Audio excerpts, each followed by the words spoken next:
First up, we're going to welcome Chief Don Stevens from the Abenacki tribe, and he's going to do a little welcome song for us. Everyone hear me? Okay? Yeah. Alright, Gwyn, you know about. Hello friends, I'm Don Stevens, Chief of the Nohegan Band of the Coosac Abenacki Nation, basically Nohegan tribe, means place of the wooden traps. And our homeland is from the western Abenacki homeland, from Turner's Falls, Mass, up into Canada, all the way across New Hampshire over to Lake Umbagog. And we have our bison herd here on the farm, which is nice, so you'll get to see some of that. And I wanted to say welcome to our homeland. And this is a traditional chief's headdress, just let you know, we don't wear the big plain style headdresses. If you ever run through the woods in Vermont, they come off pretty quickly. This is a moose hair, and it represents a pileated woodpecker, so I like to educate them here. Obviously, eagle feathers are important to us. So I'm going to sing a welcome song in our language, and yeah, welcome you here. This is a bear drum, by the way. It's a little smaller.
Thank you, Chief Don. That's a great way to start the day here, and thank you for being here.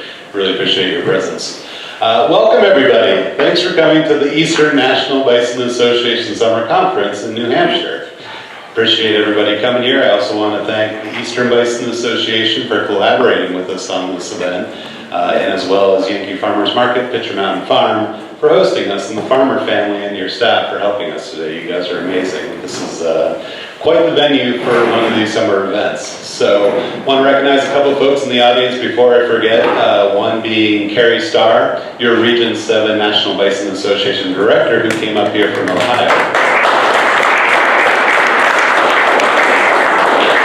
Also want to recognize our current Vice President, Mr. Joe Graham from Texas, who was kind enough to make the trip up here.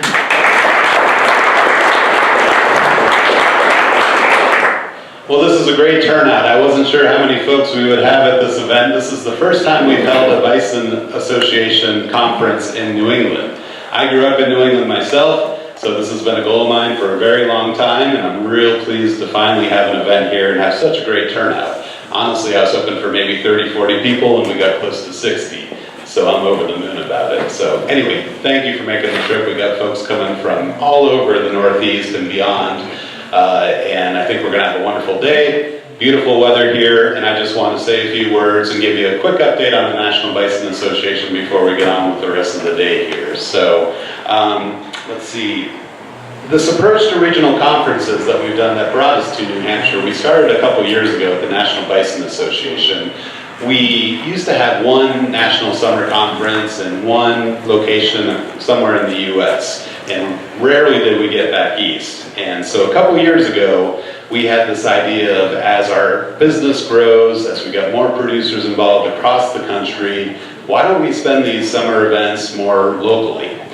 So what we did was come up with 4 regional events, north, south, east, and west. And this, of course, being the Eastern event, where we have a better opportunity to offer more local networking with your fellow bison producers and resources, better local programming, better local information that applies to your operation, because raising bison in New Hampshire is quite different from raising bison in South Dakota, for example. And that's what we're trying to drill down on. And then of course the other piece is that we want this to be closer to home for you. We realize all our farmers and ranchers out there are super busy all summer. It's tough to get away, and we hope that this is a closer drive for you and less of a burden there. So thank you for coming again. We are fortunate that we're going to be able to film this presentation today, which I wasn't aware of until today. So Ginger, thanks so much for helping out with the filming here.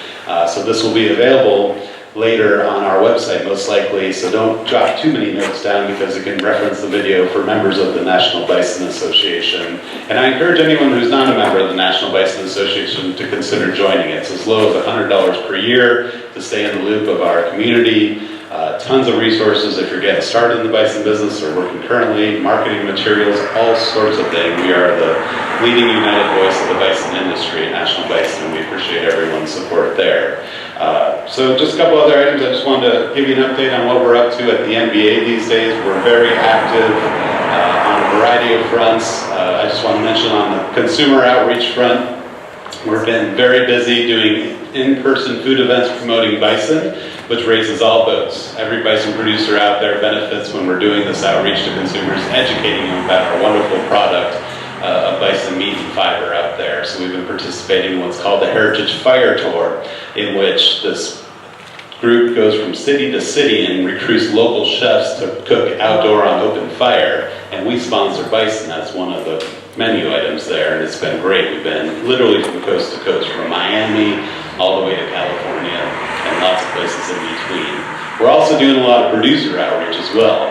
2 weeks ago, we just had our second International Bison Health Symposium out in South Dakota, which was a wonderful event. We had about 20 presentations from researchers, academics, veterinarians, producers, talking about bison herd health primarily, but also things like bison DNA and genomics that is making great advancements these days in terms of research, as well as low-stress handling. All of those presentations were also filmed and available on our website and the members area for you to reference and learn from as well. So please utilize those resources as members, because we have more information than ever to help you run a profitable, healthy bison herd. And then finally, I just want to give you a quick update on our current market prices. We're doing extremely well overall, and we're looking at kind of the commercial end of things here. We're seeing prices coming in according to USDA, which offers a monthly wholesale bison price report. Young bulls just came in yesterday at $4.27 a pound, which is probably the highest we've been in close to 10 years. Very good to see. Heifers came in at $4.09 a pound, which is the highest I've ever seen heifers. And I've been at the association nearly 20 years now. So prices are extremely good. Of course, that is due to a tightening supply of our bison out there. Market-ready animals are in short supply. So of course, the prices are going to go up. That's good news for producers. With that, our retail prices may raise a little bit, but we're not so far from beef anymore. As after COVID, as everything increased with inflation, that really closed the gap, because we were always at a premium, of course, but now you're looking at $7, $8 a pound beef, where bison is typically around $10 a pound for ground, and it doesn't take that much to make that jump to bison, which is so much better for you, as we all know. Anyway, prices are very good, and we see the supply situation continuing for the short term here. Of course, we're in agriculture. Everything is a cycle. It'll come back down, and it'll go back up. But I think it's good news for producers in the room. There's never been more demand for bison. We're processing more bison than we ever have before in modern times. The nice thing about our market is that looking at our processing figures, that is a great indicator of how we're doing as an industry, because our processors are processing based on customer orders. We're not filling freezers, we're not selling hardly anything to commodity programs, etc.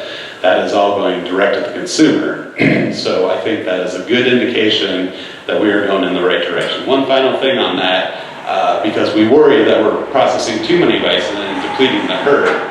However, according to the USDA's recent ag census that they released in February, our numbers are up. If you look at the USDA ag census, which comes out every 5 years, overall we are seeing a decline in farms and ranches due to consolidation by and large in agriculture in America. If you look at bison, We have increased the herd size by 5% since the last census in 2017, and we've increased producer numbers by 12%, which is huge. So what we're seeing is a lot of smaller farmers and ranchers raising bison, which is wonderful. That's where we like to be.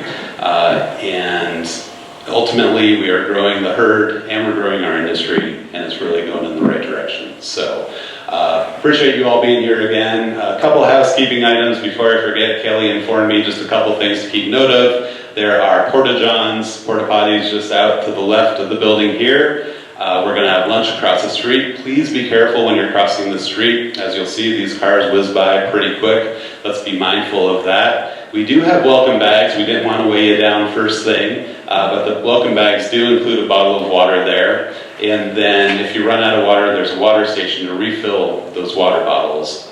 So if you need a bag, we can give you one here. They're at the registration table over there. And other housekeeping items I'm forgetting. Okay, good. Amazing that I got it.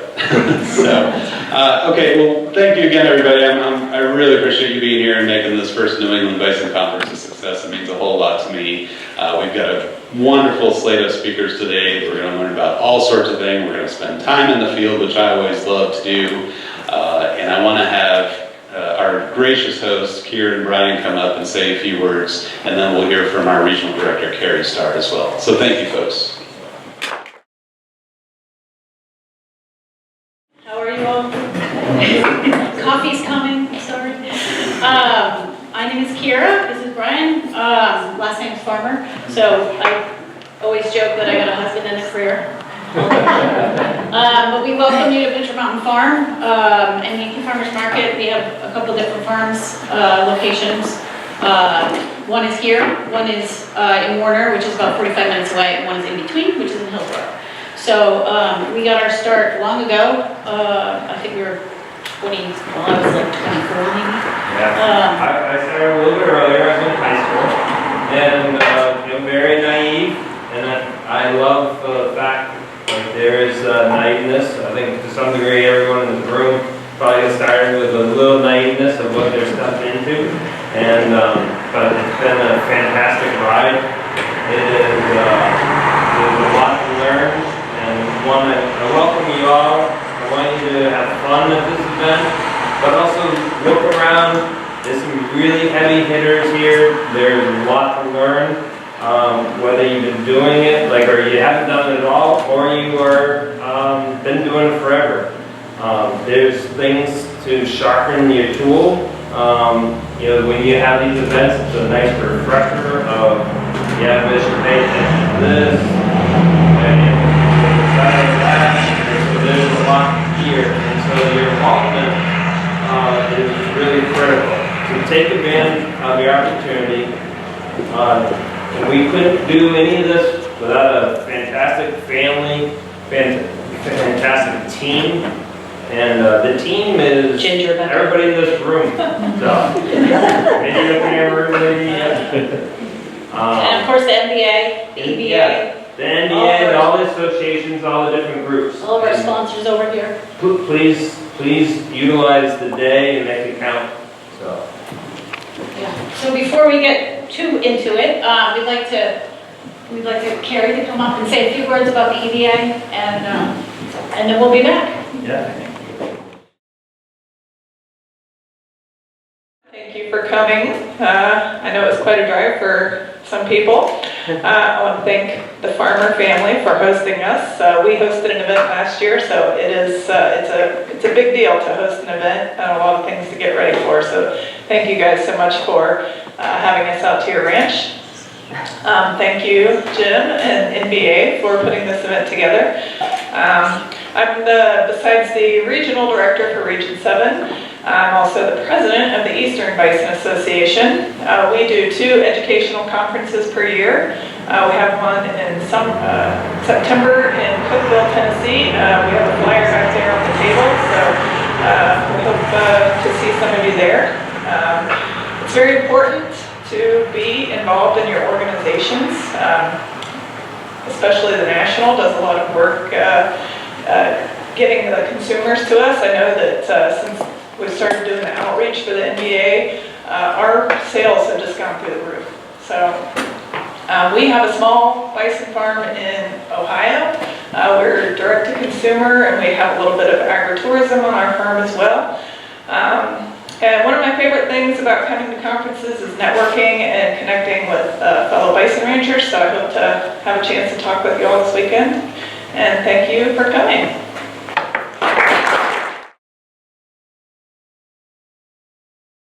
Okay, so a little bit about us. Brian went to UNH. We both actually went to the University of New Hampshire and graduated with a mechanical engineering degree. I was kinesiology. The mechanical engineering has really come in handy. Constant engineering around here. Maybe over-engineering, but it's all good. A lot of fixing. So, and obviously the jack of all trades. On my off days, I coach ski racing. Love it. It's my happy place too. So that's kind of us. And this is our more extended family here. 2 daughters, Carie, which is right here, Ella, which will be zipping around here, Sam, and then our dog Schmidt, who is a character in his own self. So before we get too much into what we do here, a little bit of New Hampshire history is there was a park. I mean, there's still a park. It's Blue Mountain, is it? Blue Mountain. But it was Corbin Park before that, and that's probably 20 miles or so. Yeah, it's just a little north of here. And a lot of times when we go to a conference out in Montana, wherever it is, people are like, New Hampshire? What? Buffalo, New Hampshire. We always are proud to say that a lot of New Hampshire has a big part of saving the buffalo because there was a gentleman's hunt park owned by Austin Corbin, who owned Coney Island and down in New York, and he loved buffalo, he loved land, and he would want to bring in other business people to a hunt park because they couldn't afford the week or month even to go to out west to shoot a buffalo, like from a train or whatever. So they had a hunt park here, and they had their own private one. They had wild boar, buffalo, elk, but at one time they had about 10% of all buffalo in North America here in New Hampshire on this private park, in which at some point they worked with the government to basically reintroduce some of the animals back into some of the foundation herds throughout the country. So, here's a couple, some of the famous people. Ernest Baines was a naturalist that was very well known for his animal handling. It was definitely a show there, but also a lot of conservation efforts as well. We had famous people that came, Roosevelt, which basically helped fund, I think started the national parks. I think Yellowstone was the first one, if I remember right. Henry Ford was always known to be bombing around with his little Model Ts like on the park, and so there's a lot of different people that, and they never realized. They come to this park and realize, what do you mean there's no buffalo out west anymore? And so it was basically the 1880s is really when a lot of this was started, and a lot of efforts towards it. So there's a big history of this in New Hampshire, and so. And some of those animals actually went across to repopulate herds out there. So anyway, so this is us. You'll see that stand later. The question we always get is, oh, why do you raise buffalo? And so many reasons, but you want to go to the next one, Gail? Yeah. It's really just the connection that we feel with the animal, the land, the planet, the people, and food sources. We just fell in love with the animals, and they're super majestic, as you all know, because they're probably roaming in your pastures as well, and you probably have that same connection as well. So very important to raise these guys and have a regenerative, more holistic approach in raising animals, giving back to the planet, and then in turn that gives back to us. So here's a little timeline. Brian started way back when he was about 16 in high school, and started just a farm in New Boston. Yeah, and it was, we ended up getting some animals, we found some animals, and before we even were able to bring them home, we basically had already sold them as meat. And that was kind of the beginning of our meat business. And the revolving door, because, you know, we were teenagers, didn't have, my family was supportive in the sense of, that if you want to do this, like, go for it. But it was not like it. My mom was a machinist, my dad was a truck driver, and so it wasn't like we grew up on a farm. Definitely blessed with the last name Farmer. But other than that, and I knew that traditional farming, you know, a lot of dairy farms, this area is very popular for dairy or sheep, or, but a lot of those were going out and still are going out, and I knew that I had to do something a little bit different. And seemingly Buffalo was the answer. Seemed to be all the reasons to do it. Why wouldn't we just go for it? And that was the mentality, and everything we had was patched together. But it gave us a start. So in 1998, before we were even married, we decided we were going to get to Buffalo. We had no land. We had no money. We were just young, dumb, and stupid, I think. We ended up selling my car and buying our first buffalo, one of which went to our wedding, and then the others we coerced my in-laws to, and that's the farm in Hillsborough, to put animals on their property.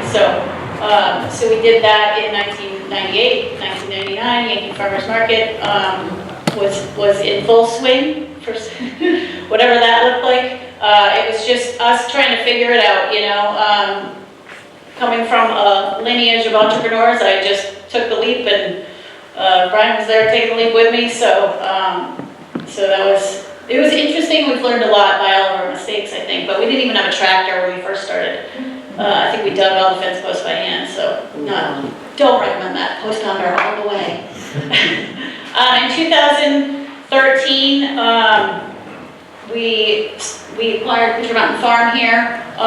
It's part of a larger tract of land, which is considered Andorra forest, and its purpose is conservation.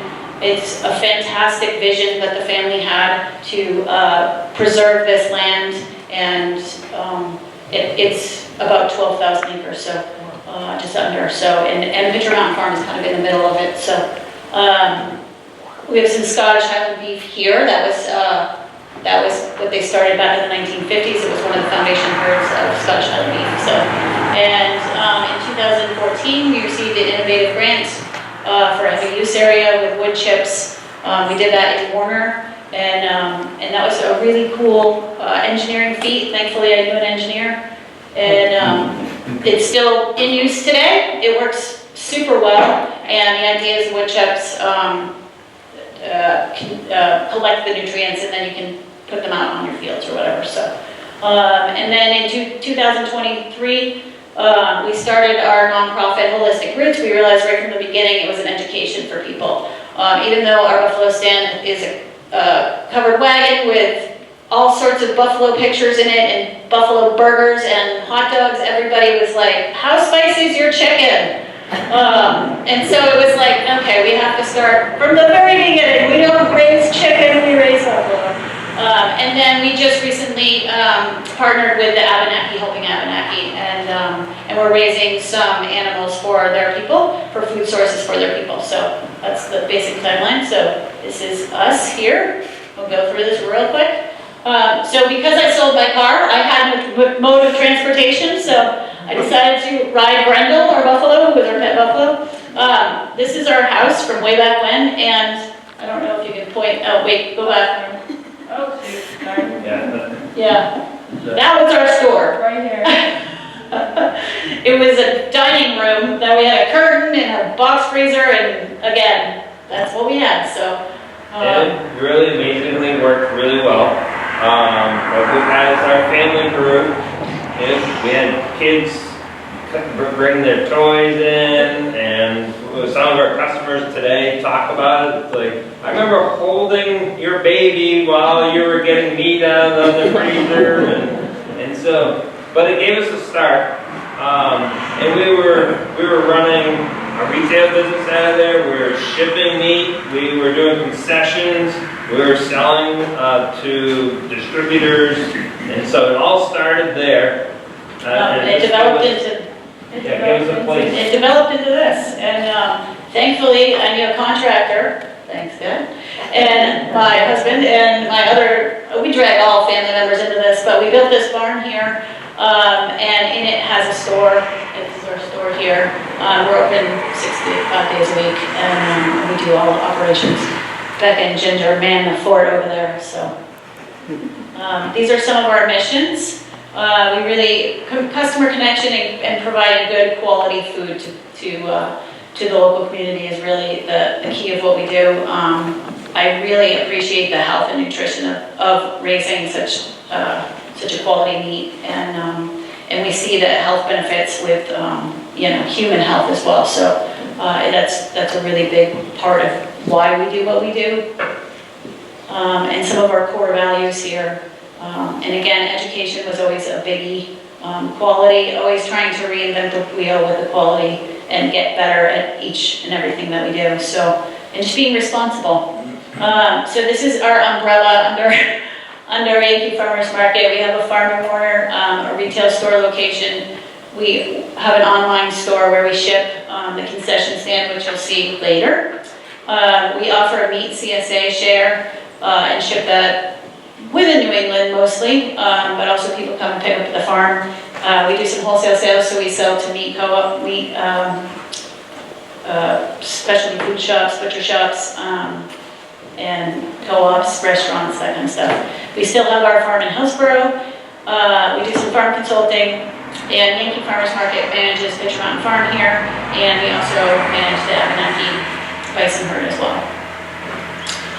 So this is sort of some of our products and proteins offered, and this is like one of our web pages here. So just kind of a variety of things, including chicken. We realized that we wanted to diversify our diet, so we ended up bringing in chicken and turkey and pork, and the mission is really to support local agriculture and make other farms sustainable, but we knew that not everybody's going to be able to have a farm store. So Yankee Farmers Market was really obviously a playoff of our name, but it was sort of, the mission was like a food hub mission where it's a one-stop shop for people to come get locally raised meats. So, and we'd have a lot of our customers that say, I love your buffalo, but do you know anyone that raises really good chicken, right? And so being in the local world, we basically said, you know what? Jim raises great chicken. Let's call him up, and the farmers really appreciated it.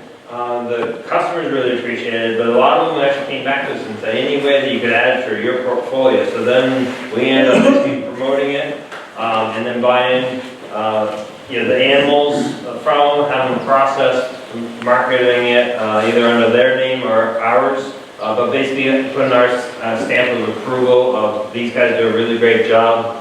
And then we're also able to control some of the quality that way and the packaging.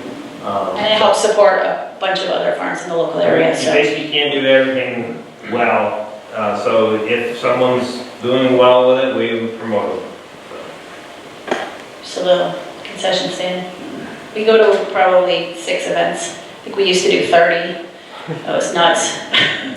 I joke that the governor, this our Capitol building in Concord, New Hampshire, we always joke that he invited us down for his private thing, but there's a street fair there. But you will see, as I'm sure you guys have experienced, people, you can almost see it in their eye that they're seeking you out and they're going for their buffalo burger or their cheesesteak or sausage. It's pretty fun. So just a few pictures from our water farm. We just had goats born the other day, so we have 4 more kids. And so this is Pitch Mountain. Yeah, Pitch Mountain Farm. One of the things that was so attractive to us was the stewardship that went into this property is just unbelievable. And right down the street here, there's another house on the property that's the oldest house in town. It's I think 1774, I believe. Just to give you a little bit of history of this, but it was the farm is part of a larger piece of property known as the Andorra Forest, which is all under conservation and owned by a private family. And they have been fantastic about trying to keep open space, allow people to come. But here, in my opinion, is probably one of the nicest places that I've ever been exposed to raising animals. And a lot of days are just like today, when it's like sweltering hot, and this farm is known for summer pasture. So kind of the breakdown of what's here for the farm, that's more or less what you see around us. There's about 200 acres of pastured off land, and most of it is beef fence, because the farm has been notably one of the first foundation herds in the country for Scottish Highland cattle. When we met the Faulkner family, who basically owns Andorra Forest, they had this herd, and we were kind of interested in Scottish Highlanders, but not really. We were buffalo people. We had 30 plus years of buffalo, and so what ended up happening though is we kind of fell in love with the Scottish Highlanders, and also it kind of expanded my animal husbandry, because things that I didn't have to worry about with buffalo, I did with beef. And beef, I will say, is probably the buffalo version of beef, but they're still very different, and it's a rare opportunity to be able to have both and see some things like the feed consumption in the winter. The beef go in overdrive and eat twice as much as the same group of buffalo do. And then vice versa, you will see a big swing of their diet. The buffalo are eating more diversity of crop. And so it's very interesting to run both. The Scottish Highland calves are super cute, the little teddy bears. But they're great. And so it has really helped our buffalo animal husbandry by knowing a little bit of both. Because I've never had a problem birthing with a buffalo, but with the beef I've had those things, and I've learned things to pay attention to with the buffalo. So it's been a very good thing. There's one of our dominant breeding bulls, I think that's a stole there. My daughter Carie's with our pet Rose. She's was a bottle-raised animal that is exceptionally friendly. We've raised a lot of bottle babies, but she really got the extra love from our children who bottle-raised them. And we've had bulls that you can sit on, as you can see, but she loves attention, and there's very few animals in my career that I would ever let my children just go up and pet and handle and hug. So, all right.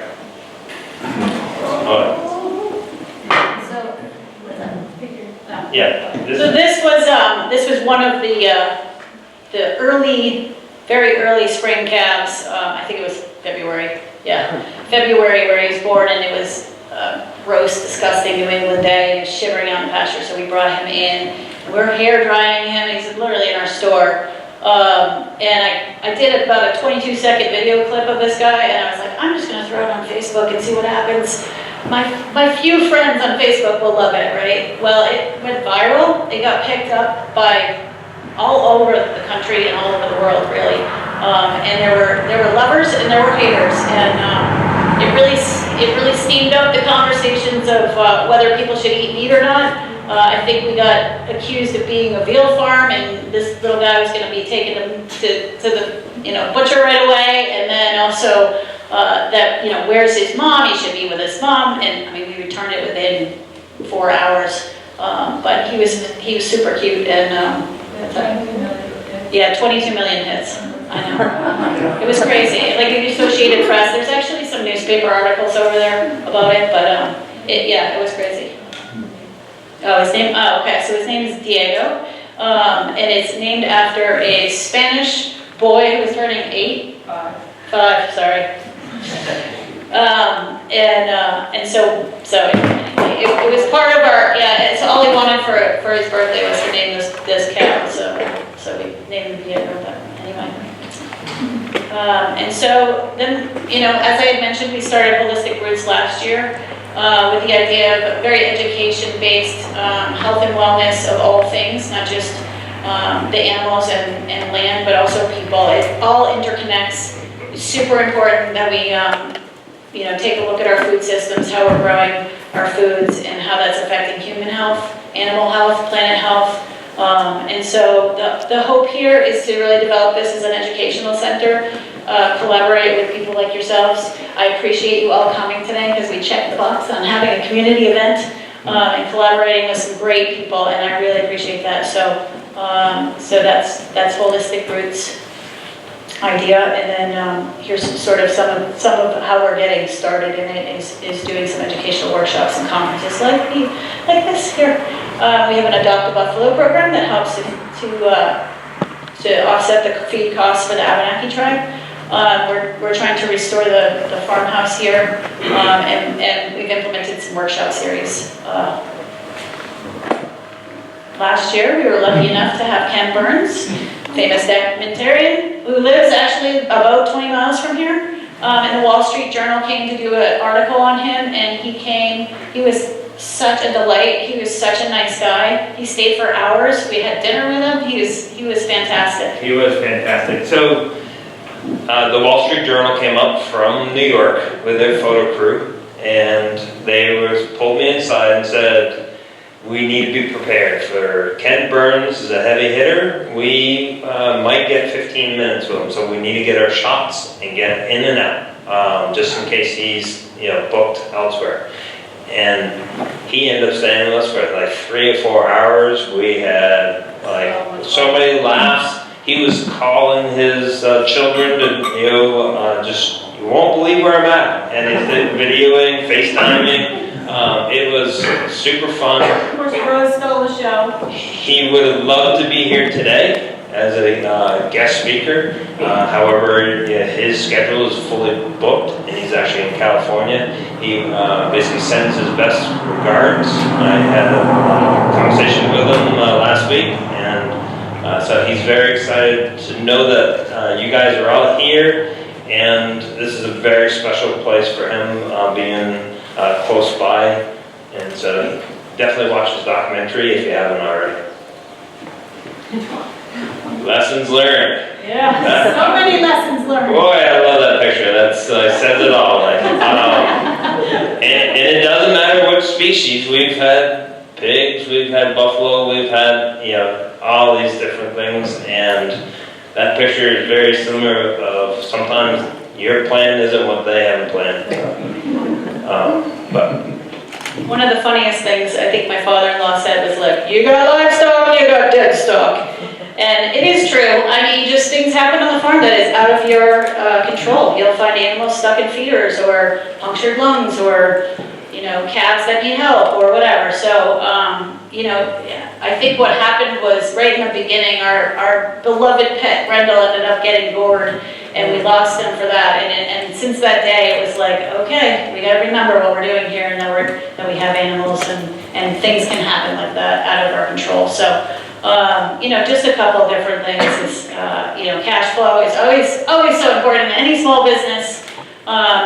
Making sure that you're paying attention to all the math behind it, and your hours. Farmers never charge for their hours, and they work way too many hours. But our food systems our food costs are kind of not accurate of how many hours go into it. So education is really key for that. But anyway, and here's some more lessons. I think it's like success is great, but failures, you learn more from failures than success, and we've had a lot of failures, so we learned a lot of lessons. Hopefully we're not repeating them over and over again. But certainly the adaptation and being resilient in the pandemic and whatnot. That was a crazy time. First there was no toilet paper, and then there was no meat on the shelves, and people were getting very nervous that they weren't going to have food. So we were able to adapt and do online sales only, so that people didn't have to come into our store or whatever. And then just like the buffalo, stand facing the wind, and approach everything with some problem-solving skills, and yeah, it's been a ride.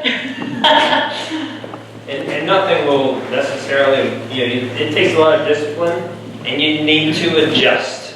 That is a really a big thing. You can have all the plans, you can have all the infrastructure, but it is about implementation and adaptability. And so,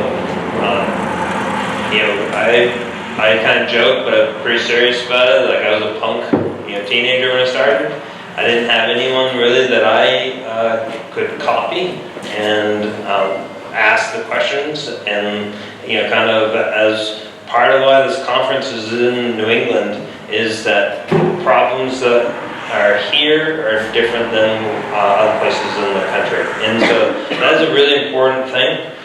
I did have people that I could call and talk to out west, but basically their advice I couldn't use here. And so I encourage you today to learn from some of our mistakes, some of our successes. There's some excellent people in here that are very knowledgeable of this area, and so please share your information as much as learn from them. And so this is definitely a good learning opportunity. Okay, so next I would like to invite Gwyn Jones, who represents Andorra Forest and the Faulkner family. And share some thoughts, and all of you for coming to visit Pitcher Mountain Farm. I also want to introduce another family member, Nika Faulkner, who's in the back, my cousin, who can answer any questions about the place. Thinking about this talk, I set out to do some homework, and I noticed that the National Bison Association website states, under a heading, "How are you a partner?" And I quote here, "Grassland is a more reliable carbon sink than trees." I was a little worried when I first read that. I thought it might be trying to create a contest between forests and grasslands. And we have mostly forest here. But I then looked at the article that came from, and the subtitle is, "In wildfire from California, grassland is a less vulnerable carbon offset than forest." And I was quite relieved. I had no problem with that. I realized there wasn't the beginning of a battle here between forests and grasslands. Really what it was saying is, let's consider context. Grasslands have an important role to play in sequestering carbon, especially in the West, where there have always been grasslands. As anyone who works in agriculture knows, everything depends on context. The more you learn about your local land and climate, the better off you are. In much of the West, grassland can certainly be more reliable than forest, but in other places, the opposite is true. And there is no single solution for everywhere. Recent research on grasslands, and I'm thinking the last 20 years, and their native flora shows remarkable underground carbon sequestration that is well adapted to periodic fire. And some researchers think it may be the best short-term natural carbon sink opportunity on the planet is to rejuvenate those grasslands, because they come back faster and forest and a lot of the other natural systems. This emerging understanding of the ecology of grassland is changing the conventional paradigm in big and important ways. And we're learning similar things about forests at the same time. For example, when we compare the impact of forest fires in forests that have been managed to be more resilient versus the impact of fires in undisturbed forest, the results show paradigm-changing, unexpected outcomes. Some studies have shown that forest cleared of dead fuel wood is more heavily damaged after a forest fire than untouched forest. That's a completely unexpected outcome, and this work is still going on, so it's not clear what the parameters are around that, but it's similar to what we've learned about grassland, that perennial grasslands often have very deep roots that sequester a lot of carbon. As this research is ongoing, there's a lot more work to do. However, what seems likely is that in many places, agricultural systems that mimic the pre-agricultural natural systems are going to be better in the long run than what has come since. Clearly, we have a lot to learn from species such as bison.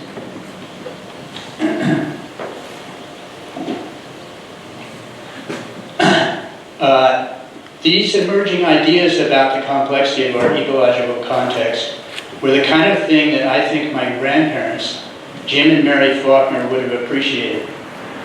They bought the core of Andorra Forest in 1937 as a place to get away from Boston with their young family on weekends. And the part they bought was mostly the upper part there.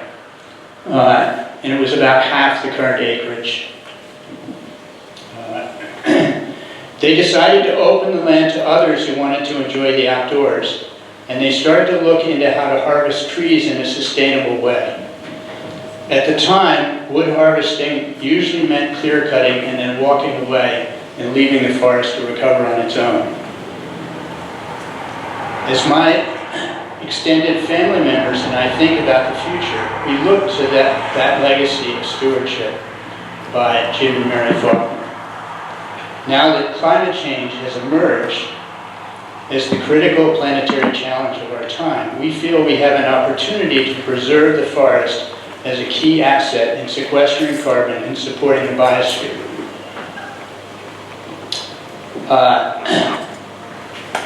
Finally, I want to recognize that we're all exposed in these times of existential uncertainty to seemingly endless dire news about the health of the biosphere. However, we know from studies of life on the planet that millions of years before humans existed, about 2.4 billion years ago, photosynthetic oxygen-producing organisms evolved on the surface of what had been a rock in space without life. That was the Earth. Without life or oxygen. As these organisms continued to evolve, they created the biosphere that all of us are part of. At this point, it sustained a lot of damage and is now impaired in some ways. But its ability to heal still functions, and it has the capacity to recover. More recent local history illustrates this on a more imaginable timescale. 12,000 years ago, what is now Stoddard was coming out from under a glacier. What remained was bare rock, gravel, sand, and clay. Nonetheless, it regenerated into a complex forest ecosystem and for many thousands of years supported an extensive Native American population. Later, when European farmers arrived, the land was cleared, it was tilled until its fertility declined, then became pasture, then grew back into scrubby forest, then was blown down by the 1938 hurricane, which passed just a few miles west of here, and finally was burned in a fire in 1941. Part of the cleanup from the hurricane involved a lot of portable sawmills, and one of them down in Marlow next town here, started the biggest fire in New Hampshire history. 25,000 acres burned due to a mistake at the sawmill. And yet, here we are, surrounded by rich forest and the developing grassland here at Pitcher Mountain Farm. So, I find this to be a deeply powerful sign of the ability of life to heal and regenerate. We're thrilled to have Brian and Keira on Pitcher Mountain Farm, and all of you here today working to find ways to support these processes and of recovery and regeneration and grow bison. So thank you.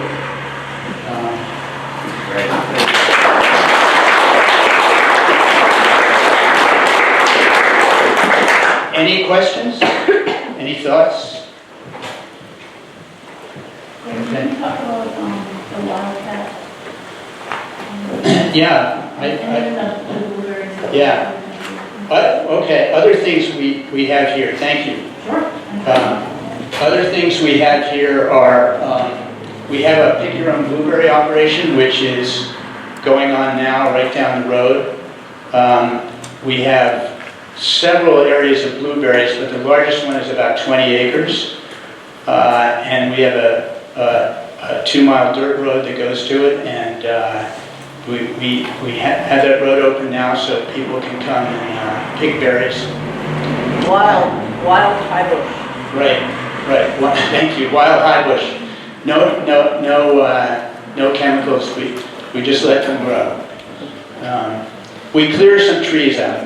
That's one intervention we engage in. So there's that. There's also an area here called, right down there, called Wildcat Hollow, which is basically forever wild. It's no vehicles, no mechanical devices of any kind. We don't harvest trees there. We do keep a few trails kind of open, but that's all that goes on down there. I should say that this white area was the last piece of land within Andorra Forest that we didn't own, but in the last year the owners decided to sell, and we bought it in the fall. So we're happy to have that in. Any other questions? Any other? Yeah. Okay. Thank you all.